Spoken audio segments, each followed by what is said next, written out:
Hello and welcome back to More Than a Game, a podcast dedicated to the Premier League, the A-League and more. Today on the show, you know we love a big man here on More Than a Game, and today is no exception. We've got Big Rom versus Big Ron, both banging in braces on their second home debuts.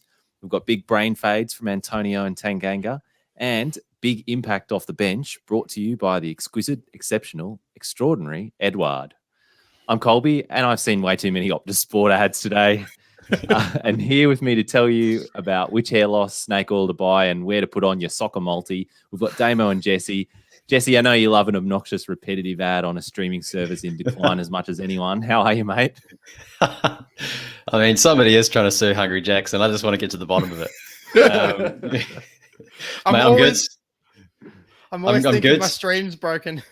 Yeah, that's right. That's right. No, I'm good, mate. Just a special shout out to co-host and MTAG legend Tommy C with his birthday today. Just big happy birthday to Tommy C today. Not on the pod, just enjoying himself, treating himself to some froths and maybe a fancy dinner at home. I can only assume and hope. Big day for the pod.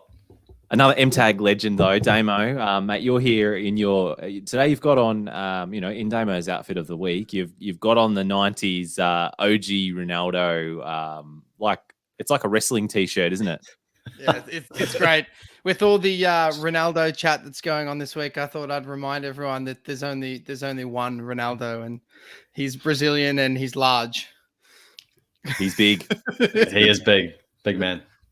Streets won't forget. And we've got a big night of Premier League that just happened last night in match day 4. But first, boys, let's start off with our moments of the week. Damo, we'll start with you.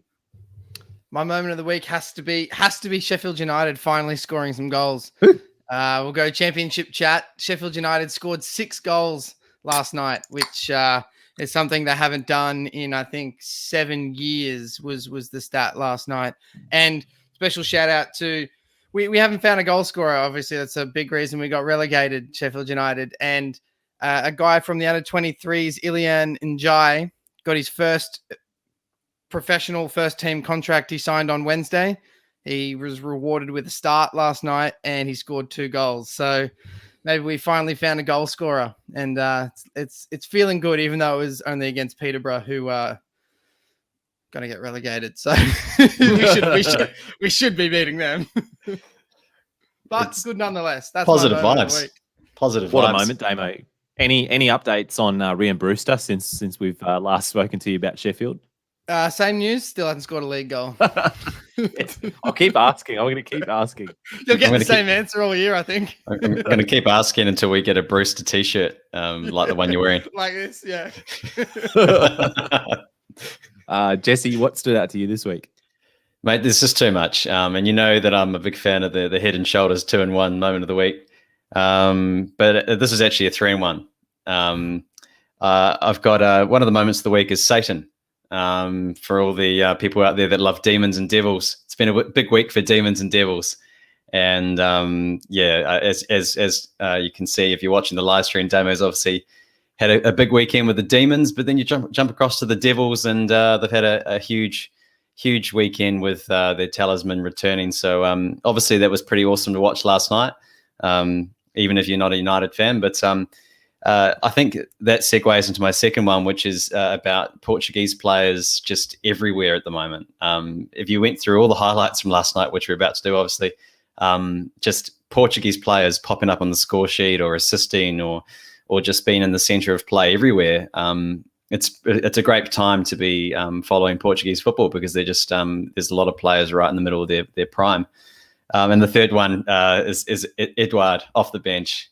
I was lucky to catch that game as well. And Selhurst Park, as you mentioned, Damo, in the group chat last night, is one of those stadiums which, once it gets rocking, it's a pretty amazing place to see football. So that was another moment of the week for me. Yeah, we'll get to plenty more of all of that later, Jesse. So just a little taster there for you listeners. We'll be unpacking all of that a little bit more. Moment of the week for me this week, boys, comes from Brisbane City FC. They've won the Football Queensland Premier League under Matt Smith, former Brisbane Roar Championship winning player manager at Brisbane City FC, and they've won promotion back to the NPL Queensland. So get around the boys. He's got a good gig at that club. I think he's the captain, he's the coach, and he's the club's technical director all in one go. So he's got a lot going on at Brisbane City, and he's done really well. So, I mean, Brisbane City shouldn't be in the second tier in Queensland anyway. So good to see them back. Back where they belong. Own goals, boys. Damo, let's start with you. My own goal this week, I'm not sure if you guys saw this or you've heard about the kind of charges going on with Jerome Boateng, and apparently a big reason why he's left Germany to go to Lyon. I think he just signed for. He's been accused and under investigation for some domestic violence stuff. And his half brother, Kevin Prince Boateng, who's always seemed as the bad boy of the brothers, put out a statement. I think it was yesterday or the day before that said, I've already distanced myself from Jerome. I appreciate and respect the German law, and I don't identify with the actions of my brother. Therefore, I have nothing to do with him anymore. So, it's a bit of an own goal because obviously the whole situation, but then Kevin Prince Boateng is no saint himself, and he's had a lot of trouble with the law over the years, and he's taken a very moral high ground here and kind of preaching himself as done no wrong. So, I mean, a murky situation all around, but the Boateng brothers apparently not friends anymore.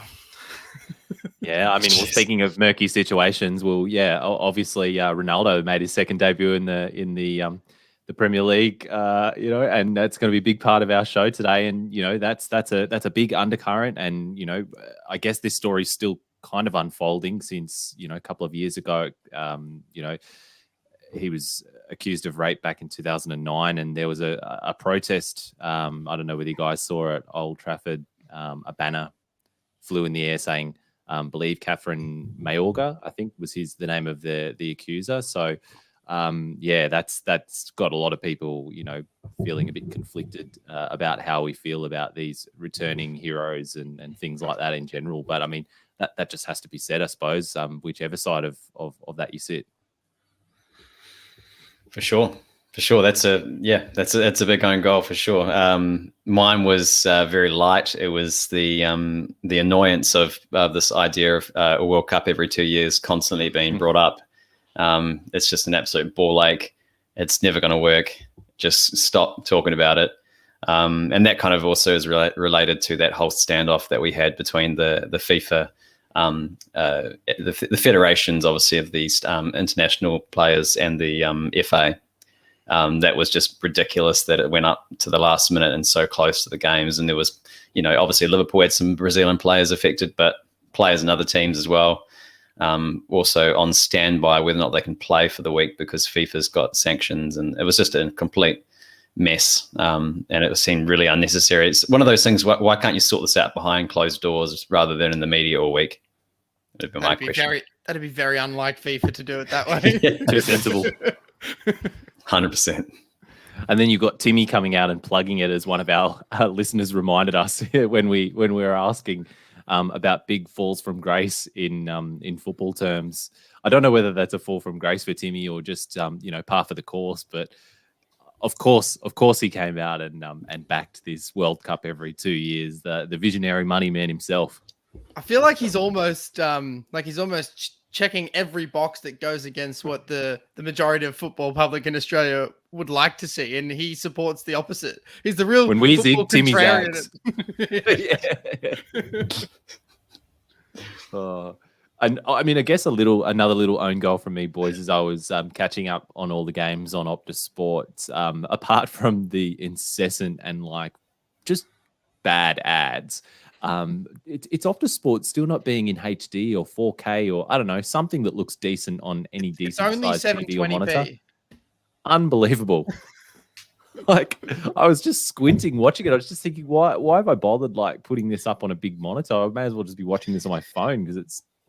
Well, even on your phone, I feel like it's dropped the quality on your phone as well, because I've noticed that when you're just watching it, that the it used to sort of buffer for a little bit and then go to HD, and I don't feel like it's anywhere near that anymore. I feel like they've actually dropped their pants a little bit when it comes to the quality they're delivering on the mobiles as well. Yeah, that's a good shout. All right, boys. Well, that was a quick moment of the week and own goal.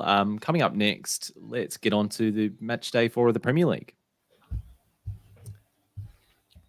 All right, well, United put on a show at Old Trafford as Ronaldo returned to the Premier League with a double that helped get the 4-1 win over Newcastle. Fernandes and Jay Lings got nice goals each towards the end of the game as the scoreline blew out. But, boys, the biggest talking point has to be the dream return of Ronaldo, Jesse. Yeah, I have to say, like, I didn't mention it in my buffet of moments of the week, but Ronaldo returning to United, it feels like we've just been heading down this vortex of just surrealism since Neymar did that huge transfer to PSG. And now it's just like, you're just not even surprised by anything anymore. And the last international break in the transfer window when Ronaldo was lined up to join United, it's just like, is this seriously happening? Like, are these players seriously going back to their old clubs? Is Messi leaving Barcelona? Is Ronaldo actually going to come back to the Premier League?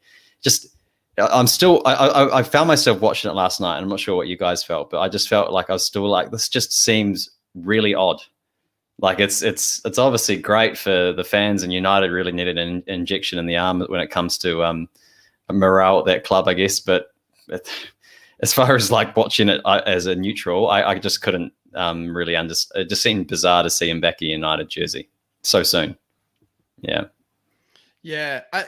I mean, you say it so soon, but I think I read a stat earlier today, and I don't know if either of you saw this, that Ronaldo actually broke the record for the longest time between Premier League appearances, as in leaving and coming back. It was 11 years and 200 days or something like that since he last played in the Premier League, and he broke a record from someone, a long time ago. So yeah, I mean, it's easy to forget how long Ronaldo has been playing at that high level. And I mean, this was the low-hanging fruit for the moment of the week. It's all eyes are on Ronaldo. There was a player cam. Oh my God. Old Trafford was full 90 minutes before kickoff. Every camera in that stadium was on Ronaldo throughout the whole warm-up. His mum was there. His mum was there. His mum was there. It was one of those games that I felt I couldn't miss. And I'm by no means a Manchester United fan, but it was just one of those games. And for once, I agreed with Tim Sherwood, who before the game was asked, is Ronaldo going to show up? And Tim Sherwood just bluntly said, well, this is a man who thrives under pressure, and he always shows up in big games. And of course, he went and scored 2 goals and set them up to win the game. So what more can you ask for a return? Yeah, absolutely. And I mean, obviously that first one, poacher's instinct, which he sort of turned himself into, as we all know, in the past, I don't know, 5 or so years, maybe more now. But the second goal, when Newcastle got that equaliser, it was like a sheer force of will. A couple of minutes later, Ronaldo would just like, all right, I'm having this. Like, I'm scoring right now, and there's nothing you can do about it. Wasn't the prettiest goal, but it just felt like one of those where he was just like, I'm scoring, and there's nothing you could do about it. It's also one of those ones where there aren't many people. I think Haaland's probably the closest to it now. One of those strikers who just backs their power, just out and out power when they strike. And I know that he ended up nutmegging the keeper in the end, but it doesn't even matter too much if he's that accurate. He just puts so much behind the ball that often he just beats goalkeepers from pace and power. So it's kind of like amazing at his age. That's still the way that he's beating goalkeepers. Yeah, and beating defenders, Jesse, like that. He's nearly 37 years old, and that he still had a lot to do when that ball came in from Shaw. I think the commentators are really talking about how it was perfectly weighted. It was actually behind Ronaldo, who was running at full pace and was able to use his back foot to drag it in front of the defender, get a yard on him, and get a shot away. I mean, everything he does is just so Ronaldo efficient. can do. Yeah, it's just ridiculous. Like, it looked easy only because Cristiano Ronaldo made it look easy. Yep. And the day itself, like you were saying, boys, like, 90,000 or however many it was at Old Trafford, capacity, whatever the capacity is there. It was just a vibe, wasn't it? Like it looks like a cracking day in terms of the weather there. You could just sense the buzz in the air. All the stars were out. Man United's most famous names. The Glazers were there for once. Ronaldo had his best airing on before the game. Oh, and straight after as well. I think he had it on in the warm up, and then in the post match interview, he's also got it on. Of course, he does. At least it's a change from when he was first at Man United. He kept those earrings in. He just put the little bits of white tape over them. Remember that? Wow, that's a throwback. I'm just waiting for the next hairstyle change. I think he's too old for that now. He's got to stick to the one now. Is he though? Is he? Well, he is in the same team as Pogba now, so anything could happen. Well, he is also in the same team as Matic and Fred, boys. In a game that also saw their new high-profile recruits Varane and Sancho start in midfield, you've got either Matic or Fred partnering Pogba. Worked quite well against Newcastle. Pogba had another brilliant game. That will fly under the radar. But how's this going to go against better opposition, Jesse? I mean most United fans, including a couple of my mates who were obviously ecstatic that Ronaldo was joining, but they were the first to tell me that they hadn't plugged the defensive midfield hole, and that's we can all see it. We can all see that's probably going to be an issue for them this season. I was watching Matic last night, and I just thought it was really interesting that he's still there. Like, I know that they haven't replaced or brought in new signings in that area, but it just seemed quite bizarre watching a player who has been around for so long and was such a figure at Chelsea years ago. And here he is still in the United midfield while you've got Ronaldo up front and Pogba on one side and Fernandes on the other. I just thought it just seemed so odd that he was still there, but he plays his part in certain games. In a game where you're dominating possession and the other team's not really showing much of a threat, he's okay. But I think, to answer your question, Colby, I think if he comes up against a more fast-paced midfield or a team that's actually going to try and take them on a bit more in the midfield, I mean, Matic gets left behind. He just hasn't got any pace anymore. It's still good on the ball, but he just hasn't got the pace. And I guess we have to give Newcastle just a mention. Shannon got in our comments in the lead up to the game, just saying how good was that Manquillo goal, Damo. I think it was a great goal. Obviously, it was a bit of a breakdown in transition for Man United defensively. I think Maguire went diving in about 15 metres into the opposition half, which, anyone who's played football knows if you're a centre-half, you shouldn't be diving in halfway through the opposition's half on a counter-attack. And he was slow to get up and transition. And then Varane dove in as well, as instead of trying to hold the man up as Manquillo was running around. So a lot of defensive errors there from Man United, but it was such an incisive counter and a pretty good finish to match. So it was a great goal, and it really kind of hushed a very vibrant Old Trafford, which was buzzing after a Ronaldo goal, and you just felt the wind kind of go out of the lungs of everyone in the stadium. So it was a really important goal in terms of how the match played out.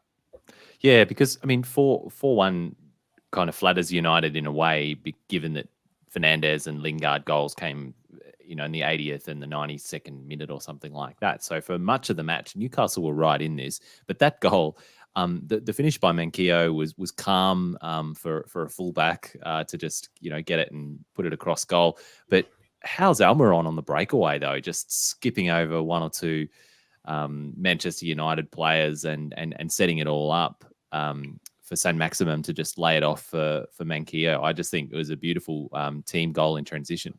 The two teams that I think that are fascinating watching that at the moment are Newcastle and Wolves, where they can have like 5 blokes at the back just holding the fort, and they just give 3 guys the keys to just run up the field.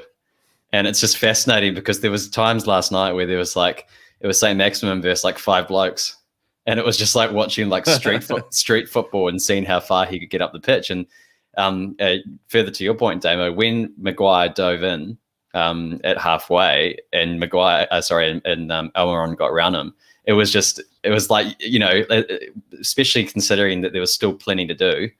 He's gone past one guy, he's cut through two of the defenders, and then obviously Varane he dove in as well, and then you had Manquillo who did the finish. So it was just like a lot of basically they didn't have more numbers than United. They shouldn't have won that counter-attack on numbers alone. It was just pure efficiency on the ball. So I think it's quite fascinating watching those teams that don't have a lot of possession, but are really clinical on the counter-attack. Jesse, I think if you watch that, the goal back, in the live coverage, it was kind of hard to see the build-up because they were playing replays of Ronaldo's goal and celebration. Yeah. So you didn't really get to see the build-up. But if you see the replay, it's the second that Almiron skips by Maguire, it's like something in Manquillo's brain just clicked. He was just kind of jogging along, and as soon as he saw that, he took off and went at full pace, 70 meters until he got around St. Gucci to put that one in. So, it's like something in his brain clicked like, oh, we've got numbers here. I'm allowed to get forward now rather than just sitting back and letting the boys up front do it. It was pretty funny to watch, but yeah, it was, like you said, Jesse, Newcastle, you never know what you're going to get with that, with their transitions. They're either brilliant or it's 1v5. Well, the final thing I wanted to say, just touching on the other thing you mentioned, Colby, is that this is actually showing that this has happened a couple of times for United at home. So remember in the Leeds game, Leeds responded with that Aileen banger, and then basically within about a week, I think it was it maybe 5 minutes later or something, like United, I think Greenwood went down the other end and scored like almost instantly. So they've shown that if they concede at home, they can respond really well and also just completely dominate teams, but they're still conceding. So I feel like a better team, like maybe a Chelsea or something, it'd be interesting to see if they could what they could do, because these teams that they're sort of they're just battering them to death basically to get the win. I almost feel like the key difference there is that now that there's Ronaldo has joined, there's just this like inevitable sense of belief that even if we're not playing well, he's invariably going to score a goal and he can pull you out of anything. So, and you could sense that even when it went 1-1, the crowd kind of went flat, but then as soon as the game kicked off, you could just sense that Man United were going to score within minutes. Like the crowd was buzzing. The players were all like, well, we've got Ronaldo. That's kind of just how it felt. I felt the same when Lingard came off the bench as well. We shouldn't laugh at him. I laughed at him last week and said, oh, good on you, Jay Lings. You'll be watching this all from the bench. But yeah, he gets off the bench and gets it like quite a tasty goal at the end. So I might have to get the Jay Lings version of this T-shirt. Yep. There is one. 100%. Okay, well, you mentioned Chelsea before, Jesse, and I'm going to jump on that as a segue because Chelsea hosted Aston Villa at Stamford Bridge in the 5:30 kickoff, which saw another second home debut, this time for Romelu Lukaku, who also bagged a brace, bookending the match with two very well-taken goals, you have to say. Big Rom has got 3 from 2 since he's returned to Chelsea and looks in pretty lethal form. Question from Twitter from Danny Dimovsky. Who's going to win the Golden Boot? Is it going to be CR7, Lukaku, Salah, someone else, Damo? If you asked me this question at the start of the season, which we have in our previews, I said Kane because I thought Kane was going to City and it, that all made sense. But now you ask me the question and Lukaku's there, Ronaldo's there, Kane's not at City anymore and he looked toothless. It's such a tough question. There's so many elite level goal scorers in the Premier League. I'm just kind of hoping it's like a 5-horse race, not someone who's like goals miles ahead in goals. So if you made me pick, I'd probably say Ronaldo. Yeah, I think so as well. Like I think Chelsea have hammered a couple of teams, but I still don't think, especially when the Champions League kicks in, that Chelsea's going to keep winning by huge margins. Like I feel like they'll be quite content to beat teams 1 or 2-0, and I just don't know if that means that Lukaku's going to get a ton of goals. I think he's going to tick along like really nicely, but I just don't know if the management on the Chelsea side is going to really encourage like big thrashings every week. United, you feel like they could score 2 goals at the end of the game like last night, and Ronaldo could just keep getting braces. With Salah, The only reason why I don't think Salah will be there is that I think he'll still score a lot of goals, but he's playing a really unusual position at the moment where, because Jota's there, he plays very wide, and Liverpool is actually benefiting from him getting overmarked, man-marked, and basically Mane and Jota can score goals because the space is made available from Salah getting marked so much. So I don't know if he really has as much space as he used to, and I'm not sure he'll get as many goals as Ronaldo. Yeah, one thing's for sure, it's looking like it's going to be a fantastic Golden Boot race this season. And yeah, Harry Kane maybe will wake up at some point, and Salah will be buzzing around. Don't know about Antonio, Tommy, but we'll see, and more on him later. But back to this game, Kovacic picked up that other goal, the odd goal in 3, a rare goal for him, jumping on a soft back pass from Mings, and to give Chelsea the win. They're now joint top with United. Boys, who are the title favourites for you? Is it one of these two or someone else? For me, it's Chelsea and City. Yeah, that's for me. Yeah, I was about to jump in and say exactly the same thing. I think even though if you look at the stats of this Chelsea Villa game last night, it kind of looks like it was very even. I almost feel like this was the most dominant performance of any team last night was Chelsea's 3-0 win. They at never any stage did they look uncomfortable that they weren't going to win. They were in control the whole time. So only really Chelsea and City have looked like that on multiple occasions so far this year, just in complete control. So at this stage, and it's very early, but yeah, that they look like standouts. Just look at their bench. Like, they had Christensen, Werner, Ziyech. Like, I can't actually remember the exact players on the bench last night, but there's a few of them. Pulisic's not even playing yet. He's still back yet to come back. Like, so they give Saul a debut last night as well? Like, it's just ridiculous. Like, it's like like you compare that to Liverpool's bench. I mean, we just don't have the same depth there, and that's why I think that if you're talking about title favourites, you're talking about teams that can go deep in European competitions, but also keep winning in the league. And I think if you look at Chelsea and City squads, I mean, I think United will definitely run the race, but I still think that if you're asking for favourites, it's kind of going to be Chelsea or City at the moment. Yeah, I mean, hard to disagree with that, isn't it? Chelsea under Tuchel, if you look at the stats, I mean, I think I read one today that said he's played 12 games in the Premier League, so back end of last season and this season. Tuchel's Chelsea have got 9 clean sheets and only 7 goals conceded, and West Brom scored 5 of those. So, like, that was a freak game. So really, you've got like 2 goals conceded for all intents and purposes. It's absolutely wild, and it seems like anyone who's slotting into this back line is just brilliant at the moment. Mendy was just outstanding in this game again. He's faced 16 shots from open play so far and made 16 saves. He's got a 100% save rate, and the only goal he's conceded was that penalty against Liverpool. Just, they're looking ominous already. Unfortunately. We've got a quick question from Sal in the comments about Harry Kane, because we just mentioned you before, asking, do you think Kane is mentally checked out and will have an off season?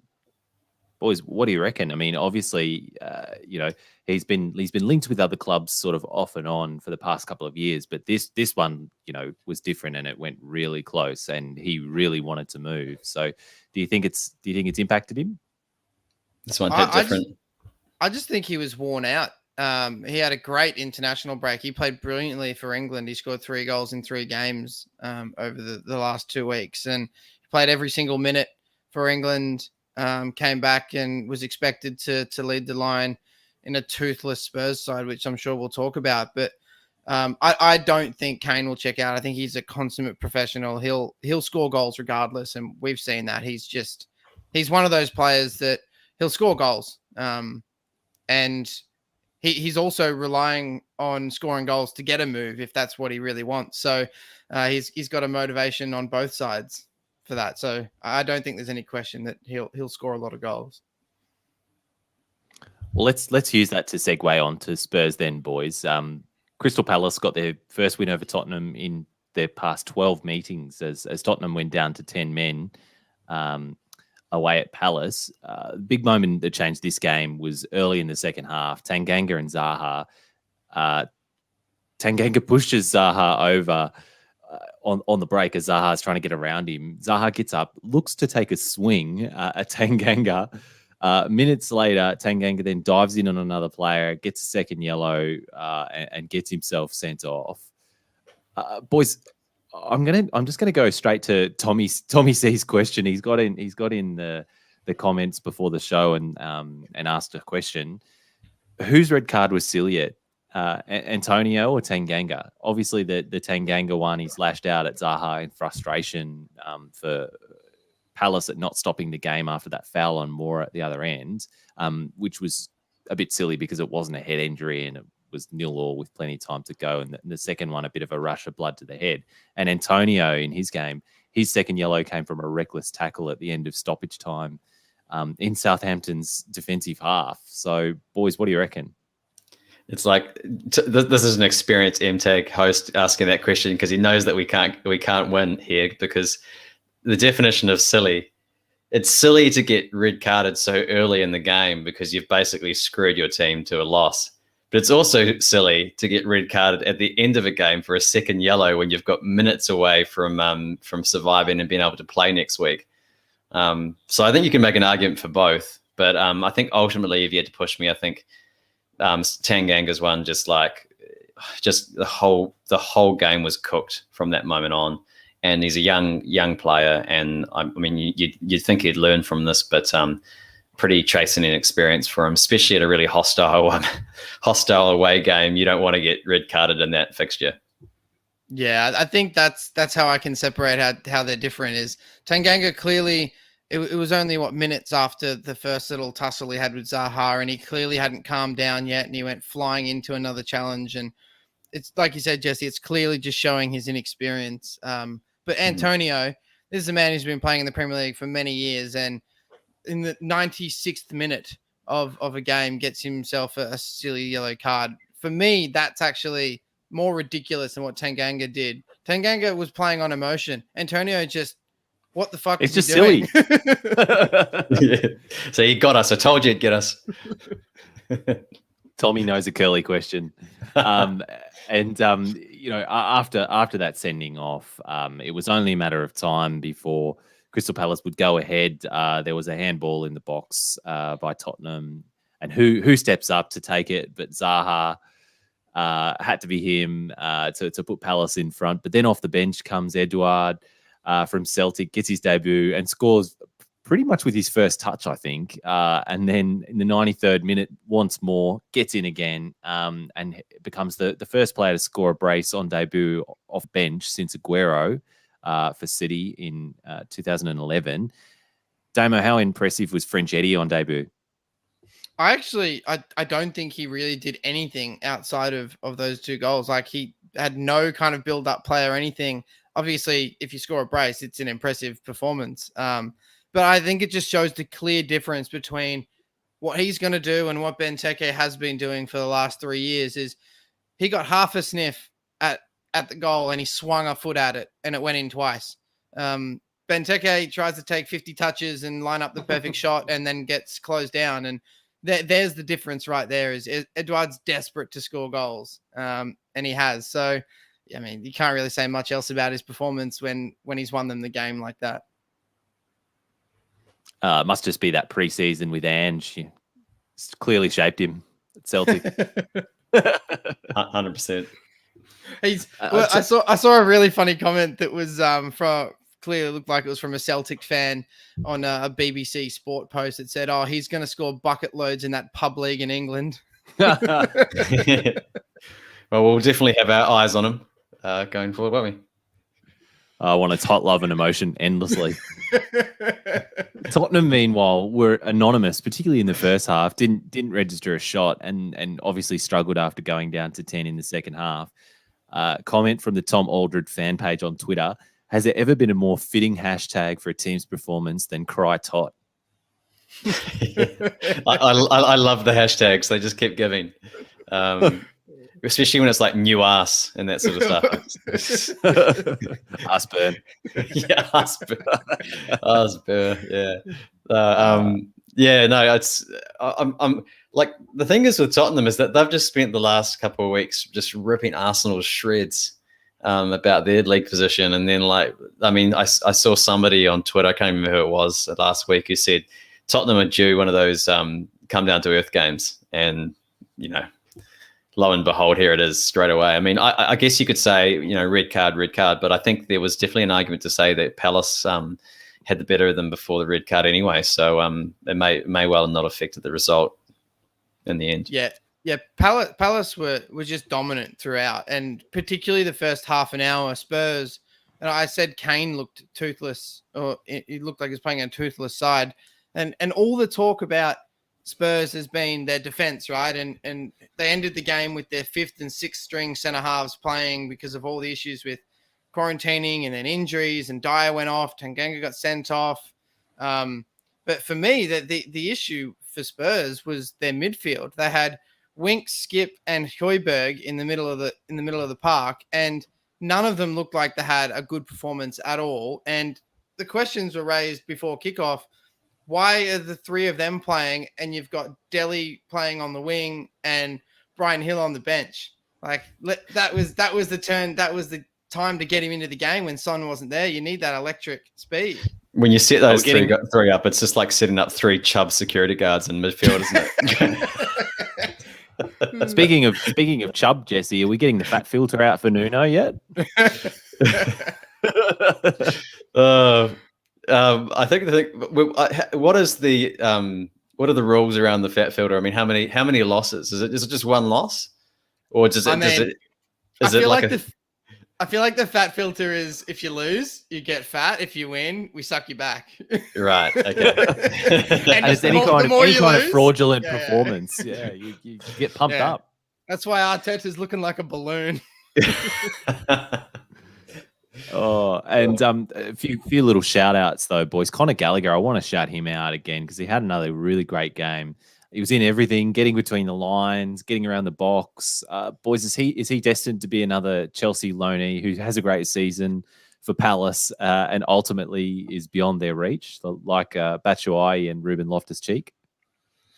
All I can see happening is Saul from Chelsea, who's on loan, not having the greatest season, going back to Spain, and Gallagher becoming part of that midfield rotation in Chelsea. That's just how I see it playing out.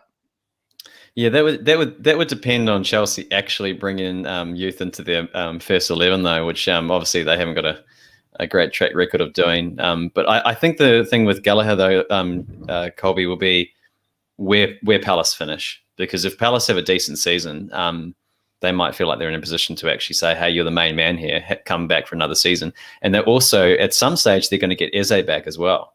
So you're going to have Eze and Gallagher in the same team potentially, or alternating that kind of playmaker role. So, I think Palace have done actually, like I didn't give them much credit in the preview, but I think they've actually, their transfer business has been really good. So, well, I didn't give him a lot of credit either, Jesse, but someone who believes in them is Jeremy on Twitter. He's got a hot take to say Palace may very well win the league. Cheers, guys. So there you go.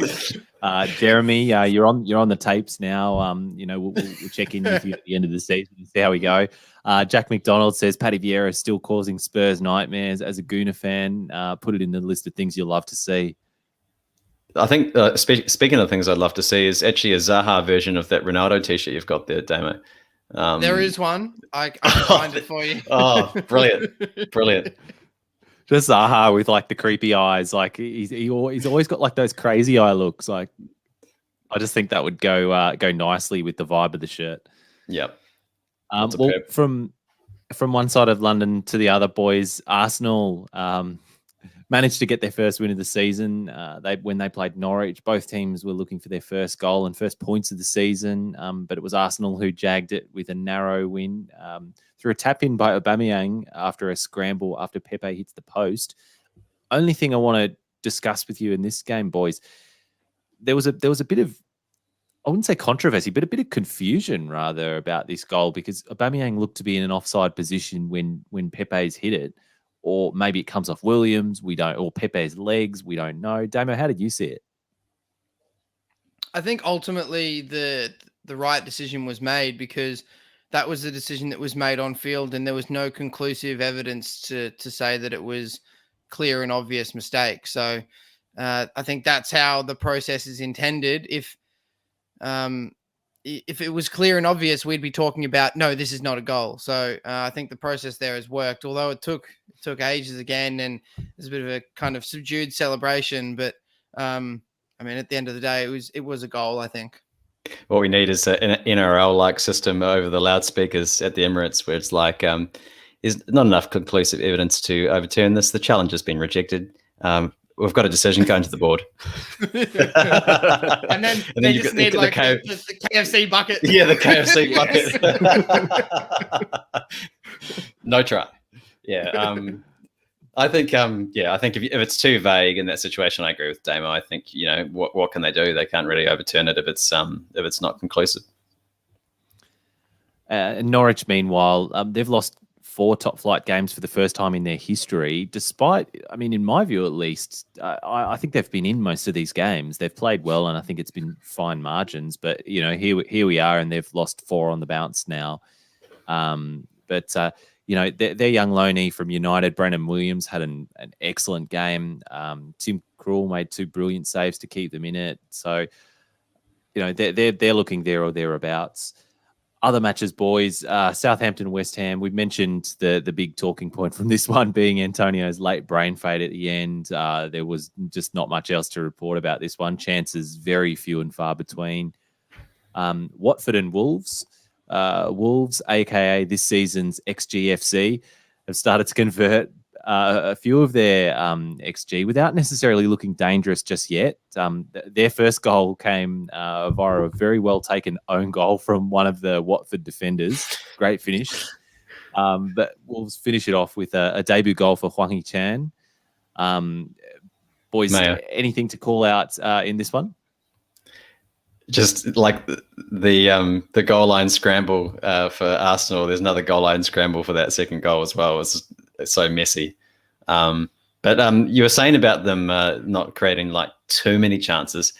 That's because all the chances fell to Semedo, who, as I've mentioned, Nelson Potato, the spud. He's going to troll fantasy managers all season, because he gets himself into absolutely sensational positions. Some say positions that he has no right to be in the first place. And then he gets up there, and then he just makes an absolute ass of himself. Unless he can completely, unless Wolves can spend an entire week doing finishing practice, we're just going to have so many of these highlights where it's like so much promise and then just in product lacking. It's frustrating to watch. I can imagine what it's like for Wolves fans when your first goal of the season has to be an own goal for the other team. Yeah. Well, you mentioned that fantasy managers would be frustrated having Nelson Potato in their teams. Boys, moment of silence for me. I had Tanganga and Antonio in my starting team in fantasy this week. Not good. A lot of people who wildcarded this week brought in Tanganga and Antonio, so that's definitely an RIP moment. Yep. Brentford, meanwhile, were left to rue their first half dominance, going down at home to Brighton, who grew into the match in the second half and got a breakthrough at the end of regular time through Trossard. This is Brentford's first loss of the season. Brighton, meanwhile, are learning to win on the road and, importantly, outperforming their XG, which in this game was 0.19, Damo. Yeah, we love to talk about XG when Brighton rolls around, and I'm not sure if you guys have seen the Twitter account called the XG Philosophy, which is one of the main accounts that obviously tweets the XG. They put up the final XG for this Brentford Brighton game, and the official Brighton account responded and said, "What is going on?" And then the XG Philosophy responded with that Snape meme that said, "You dare use my own spells against me, Potter." So yeah, but I think it's a tough result for Brentford fans at home who like you said, Colby, that first half, they controlled a lot of the game, created probably the better chances in balance, although their finishing was just ridiculously poor. I think if you look at the shots, they had 1 shot on target and 7 shots off target or something like that. So, yeah, it's how do you go about approaching that? Who knows? It's a tough question. You would have thought Brentford, who are the stat machine, would be getting people that are getting shots on target more often than not. But football isn't a game of numbers, as we've seen. It is interesting that they seem to be setting up as a team that they're trying to be hard to beat rather than going out and scoring a lot of goals. And it seemed like it was a matter of time as a newly promoted team that they'd come up against a team that had been in the Premier League a bit longer.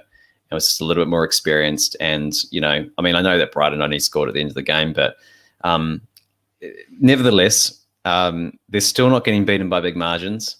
They haven't dropped many points yet. And it's probably going to be a good thing for them in the long run. I mean, it's frustrating as hell for them to lose a home fixture, but this is the Premier League. I think it's a bit of it's their wake up call. It's their reality check that they can't just turn up and play Hey Jude every week and win. In the final game of the weekend, boys, Leicester hosted Manchester City. This was another tight game. Vardy had a goal ruled offside, looked like a close one that I thought the thick lines were supposed to deal with. But in the end, it's Bilva who breaks the deadlock in the 67th minute, rifling into the top of the net off the keeper from inside the 6-yard box, which is where all of City's goals come from. And it's another one where City could have had about 3 goals, you'd think, if they had a number 9. Yeah, I mean, I'm finding that quite intriguing that Leicester just seem to be this thorn in City's side. Like, I know that City got the result, but they seem to always cause problems for City. I don't know what it is. And you look at the shot maps and stuff, and City still pepper them. They still absolutely pepper them. But Leicester just seem to have this resolve against City where they never get smashed. I mean, Liverpool have been beaten by far higher margins against City in recent years than Leicester. But I think the Vardy moment was just purely like fine margins, because if that goes in and it's awarded, that's a classic Leicester goal. Like it could have been a 1-1 or even a 1-0 Leicester. So yeah, it's a fine margins, and we've been done by the VAR fine lines a few times, Colby. So yeah, it's pretty rough when you're on the receiving end of it. Yeah, I mean, we said before that 4-1 for Manchester United was a flattering scoreline in the end. I think 1-0 for Manchester City was a flattering scoreline for Leicester in the end. But as you said, Jesse, it's not just a thorn in the side of Manchester City that Leicester are. It's whenever they play big clubs in big games, they've got this kind of resolve about them, like you said, that they never really get pumped and spanked. They don't look like they're in the game, but like you said, Colby, it's that classic Leicester. They can score from anywhere when we transition if you got someone like Jamie Vardy. And now they've got other options that play similarly to him and pace, and they've got Daka and Lookman, who's just come in as well, who's obviously quick and crafty. So yeah, Leicester do that. They like to sit in, and if you look at possession stats and shot maps, it doesn't really tell the story for Leicester, because that's probably how they saw the game going, and they saw themselves getting a result doing that. But yeah, 1-0 in the end's probably a flattering scoreline if you look on the balance of the game. Colby, do you think Rodgers was watching the video footage of Lookman doing his Panenka from last season, and thought that guy's got a lot of character? Oh, let's sign him. Loves to sign players who've got great character. So yeah, we know this is got all the fingerprints of a Rodgers team on it, but thankfully it's clicking for him very well here at Leicester so far into his tenure. That's probably going to be it for us boys for this week. Thanks again everyone for listening to us for another week. And if you've enjoyed the show today, let us know. Gas us up to your mates on social media. Follow us on Twitter, Facebook, and subscribe to our YouTube channel for the video version of the pod, which comes out about a day or two before the pod drops into your feeds. And links to all of those will be in the notes to this podcast. next week, match day 5 of the Premier League and the Champions League group stages. Until then, enjoy the football. See.